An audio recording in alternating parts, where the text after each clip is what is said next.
Good afternoon, everybody. I'm Brian Fisher, the Manager of Media Relations for the Prince George's County Police Department, and I'd like to welcome you all here this afternoon. Before we begin, I'd like to introduce you to our speakers. That would be our Deputy Chief of Investigations, Todd Leitner, our State's Attorney, Ms. Tara Jackson, and our Captain, that is Paul Gambardella. And they'll be speaking with you this afternoon.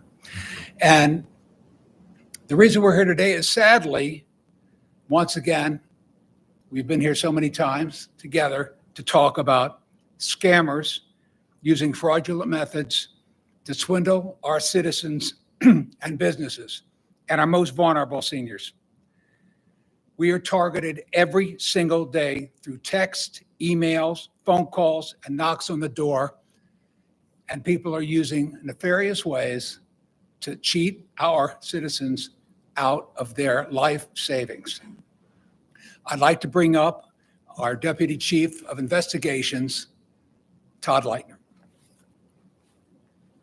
Good afternoon. I'm Deputy Chief Leitner with our Bureau of Investigation. Back on May 15th, we received a complaint from a citizen about a scam. They had received a phone call from an unknown number. The person on the other end of that line was posing as a Federal Trade Commission agent. Through the course of the conversation and subsequent conversations, they convinced that person to turn over tens of thousands of dollars to these people that were posing as agents.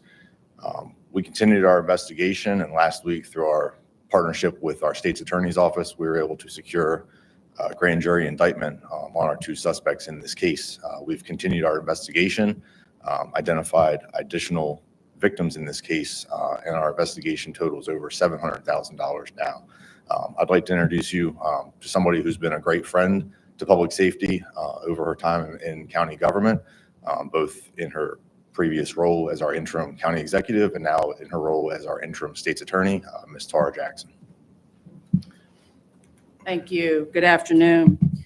As you heard from Deputy Chief Leitner, we have recently indicted a case that involves, frankly, fraud against one of our residents.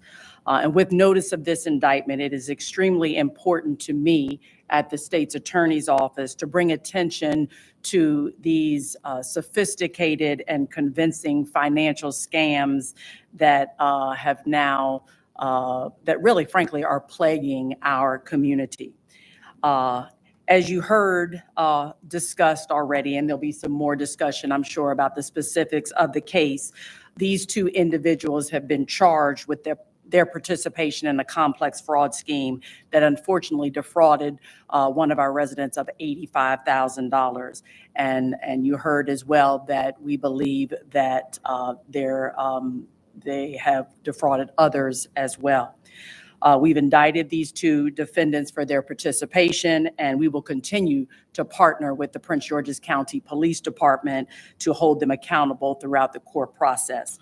But beyond the specific charges in this case, I really want to bring attention to the community, to the rise that we are seeing in fraudulent schemes using technology. These schemes are carefully planned and executed, and I want to make sure that our residents understand how they can help guard against perpetrators like those that we have just indicted.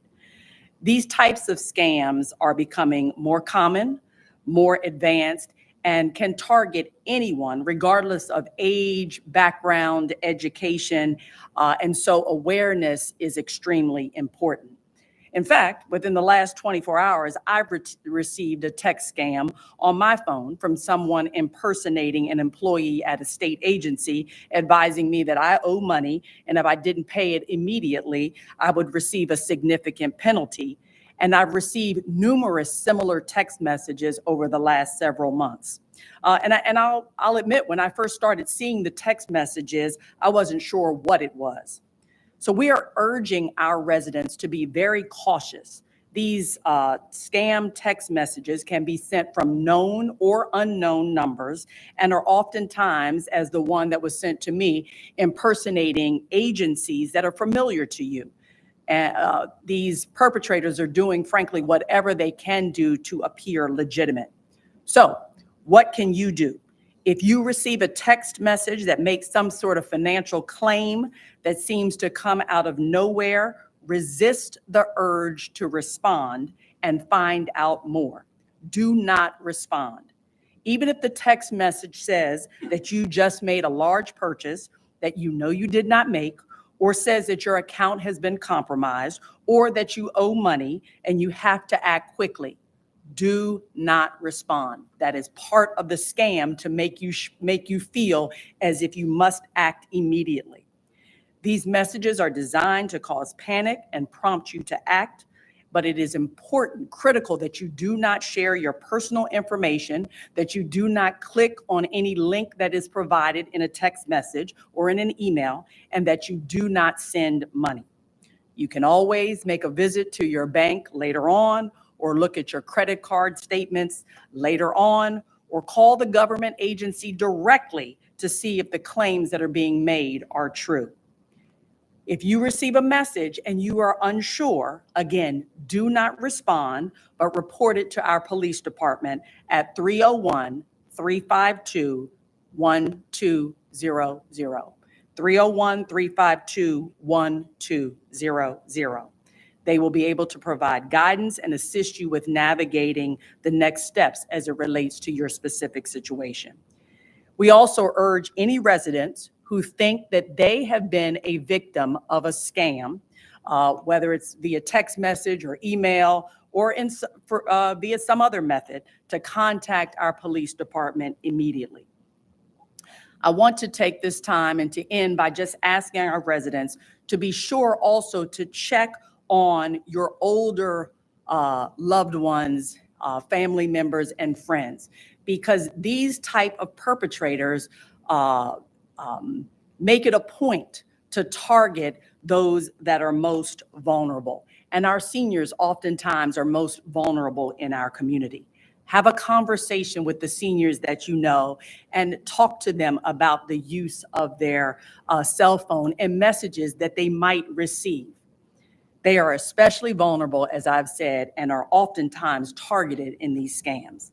The Office of the State's Attorney remains steadfast. I remain steadfast in our mission to protect the public, defend the vulnerable, and hold accountable those who will seek to exploit others.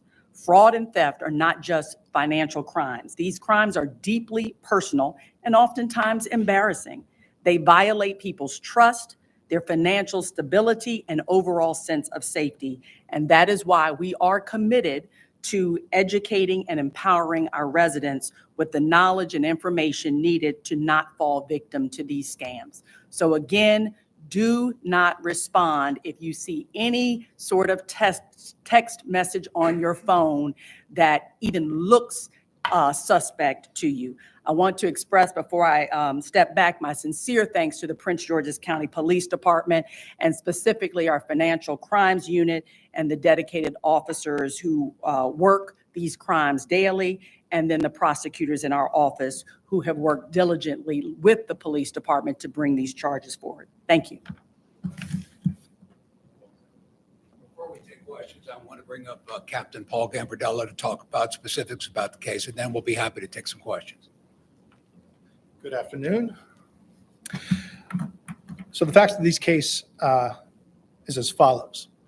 On April 28th, 2025, a 59-year-old female resident of Prince George's County received a text alert claiming that her Apple ID had been compromised and used for unauthorized purchases.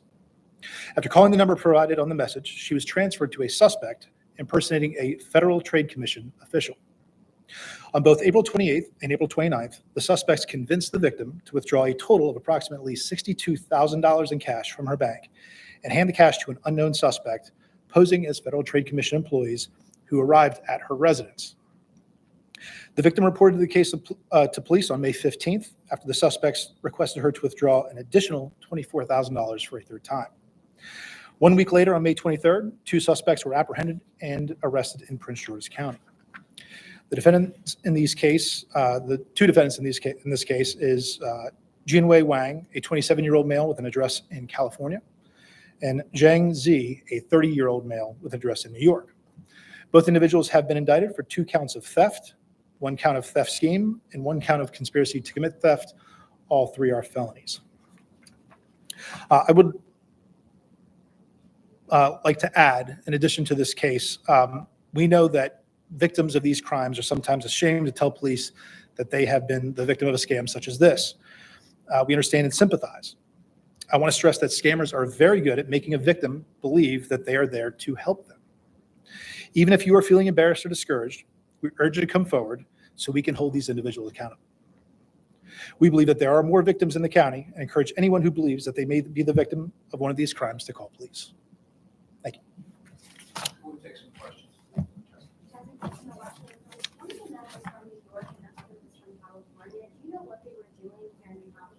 We just know that they reside out of state and came into the county for the purposes of this crime.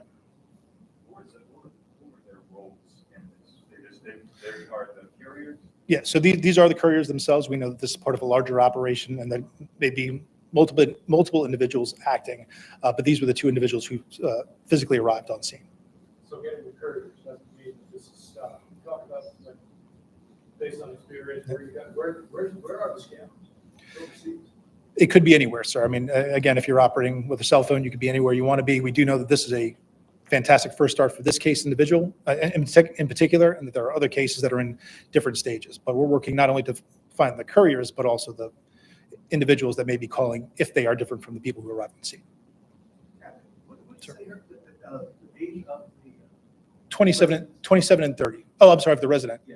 So this resident in particular was 59 years old. I think it is worth noting that the average age of victims of these scams is 69 years old. The oldest we have this year is 84. So they are most certainly preying on our senior citizens. Have you been able to ascertain if they scammed any other individual? We're looking into that right now, sir. One victim in this case right now? For this particular case, yes, sir, one victim. The 59-year-old. Just for this case? For the- Has this scam targeted others? I mean, it's just like gold bars and cash. This is everything. The state attorney was just talking about getting a text message. I got one today. Mr. Fisher got one today. We're all getting them. The scams are numerous. So it's like the gold bar scam, but just a slightly different method.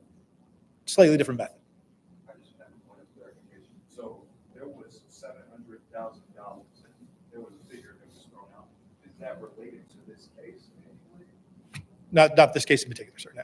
Okay, so where does that $700,000 figure come? So that's coming from the bigger picture based on individuals who have also reported these crimes to police, where there's a similar MO. So that this scam, this is the case you've been able to make. Yes, sir. Right, but this particular scam has targeted others in the community, totaling around.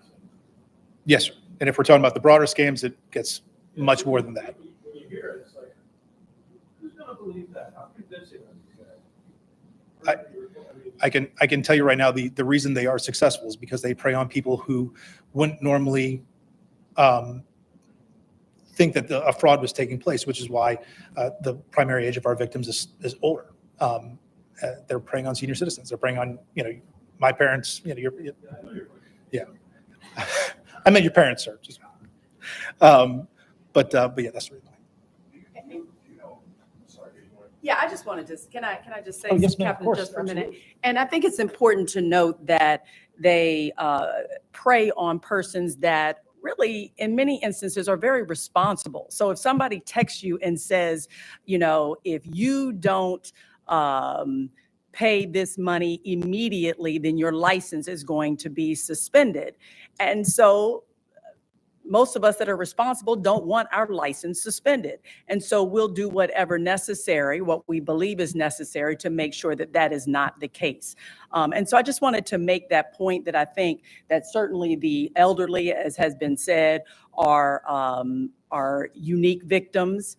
But really, we've seen all sorts of victims to these crimes. And as I said earlier, I think when I first received a message, and I've received all types of messages, that I had to think twice, like, did I do this?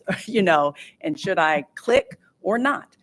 So the point of really this, our message to our residents and others is to make sure that you don't respond. We are trying to educate because we do believe there are many, many victims in our community, not just victims of these perpetrators, but others. Clearly, it's working because they continue to do it. I got one more question.